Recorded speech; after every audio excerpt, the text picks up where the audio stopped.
Destiny swap is real. It's not just a myth or something people talk about just to scare you. It's a real thing that happens, and you may want to know if you're a victim of this too. Believe it or not, every person that is walking over the face of the earth has got a purpose. Each one of us is a piece of one giant puzzle. But what exactly is destiny swap? Who does it? And why do they do it? This happens when somebody steals or takes something that belongs to another person. It could be a job, a relationship, an opportunity, or a business, and the like. This can be done in two ways, either physically or spiritually. Physically, somebody can do this by tarnishing your name, such as spreading false rumors about you, or going on to lie about you to higher authorities so that you lose their favor. Physically taking actions that takes away the goodness that is in your life. Let me mention that this is usually done by people who are close to you. However, there's a type of swap that is done by celebrities in which they harvest people's souls, and they use that energy to make themselves bigger and bigger in their various industries. For example, if you've got a friend that is envious of your relationship and somebody else approaches you, professing love to you, and you make the mistake of telling that envious friend about it, this friend may advise you to leave the person that you're already dating and go for this new person. Yet they actually just wanted to be with your original person. And in no time you'll see this friend of yours dating your ex-partner. This is just one example of the ways in which people try to destiny swap using physical means. Now, let's talk about the spiritual part. A person out of jealousy may go to a witch doctor to inquire about the goodness that is coming into your life. They do this either because they have seen that good things are happening in your life and they want to know how to become just as favored as you are, or they sometimes go and make this spiritual inquiry out of curiosity. The witch doctor or spiritualist may ask them to bring anything that belongs to you. Things like clothes, shoes, underwear, bracelets, head wrappers, combs, or anything that they can lay their hands on, provided it belongs to you. So the witch doctor is going to tap into your energy through your belonging that has been taken as a point of contact. And they will be able to read your akashics, or rather they will be able to see in spirit the things that are coming for you. They'll be able to tell if you have a new job coming in, or if it's a new relationship coming in. Also, they'll be able to see your God-given gifts and talents. Some of these things you may not even know about. Then this person proceeds to decide what part of your destiny they'd want to take. It could be a relationship, your happy marriage, or decide to take your finances and be the one to do that big business you've always wanted to do. It can be anything they want. At this point, they would do a physical representation of that swap, so that they can take the bad luck that is upon this person and put it on you. Then take your good luck in a particular area and put it on them. This particular spiritual work is very important because they have to mimic you. This is so that when that blessing or that energy is coming into the physical realm, it sees them as you, thereby bestowing the blessing on you. Do you now recall what happened between Jacob and Esau? Exactly. So this person will be living your life, while you also live a life that is not yours.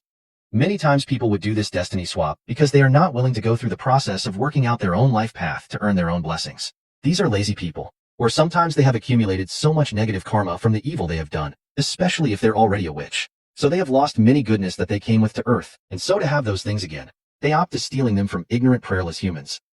They fear working through the consequences of the mistakes they have made in life. Some have sold their souls, some have murdered people, committed abortions, committed incest, and adultery. The list is endless. But instead of turning to Jesus, who is the only one capable of bearing the consequence of any sin, they opt to witch doctors and sangomas. So after this person gets your destiny, they begin to live a good life and begin to see blessings happening every day in their life. However, they'll constantly have to make renewal of sacrifices because they have to keep on bribing the spirits. Why? Because their spirit is constantly impersonating someone else. It's similar to wearing makeup. After a while it fades away, and you have to redo it, or else people will see what you really look like.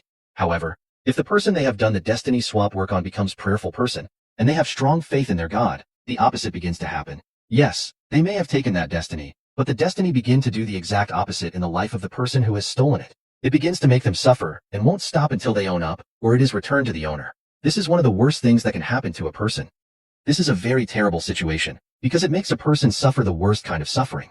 This also explains why certain people, despite constantly using charms, keep on getting the worst results out of it, and their life keeps moving from one calamity to another. Kung kayo mga kapatid ay lumapit sa mga spiritual na tao, witches, ganyan, para magpakulam, para kayo ay magnakaw ng destiny ng iba, wag, maaari bawiin nyo na. Kasi laging mas mabigat ang karma na mapupunta sa inyo.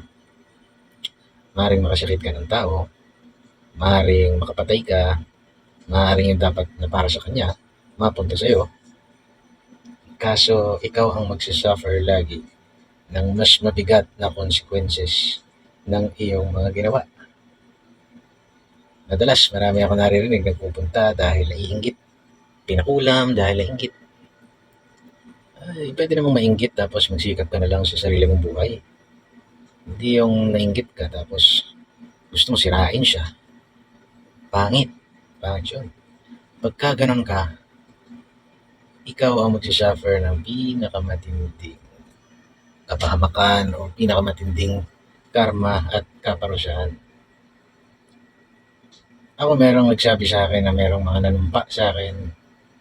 Kinakulam ako out of yung iba, nasaktan ko naman ang damdamin talaga. Ako yung nagkasala. At ako yung humihingi ng tawad sa kanila. Yung iba naman ay inggit. Dahil merong tadhanang naghihintay para sa akin, sinilip nila. At yung magagandang parating, kinontra. Ginamitan ng espiritual na kapangyarihan ng itim at ng panunumpa. Kasi biblical ang pagsumpa. At nasa Biblia din ang paggamit ng kapangyarihang itim na masama yun. Kaso ang karma, sa kanila pupunta.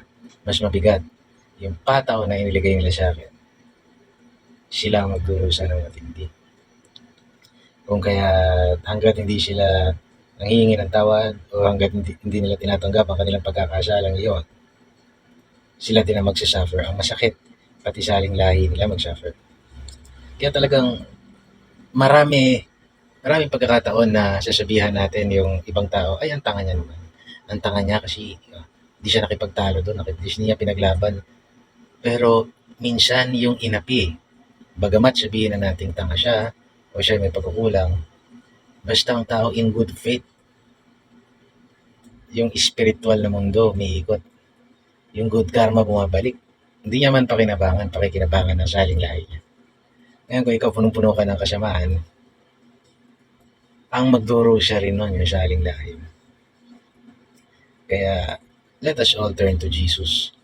Mangingi ng tawad sa Panginoon at pagpalain kayo nawa ng Panginoon. Kukupas din ako pero hindi pa ngayon. Baller!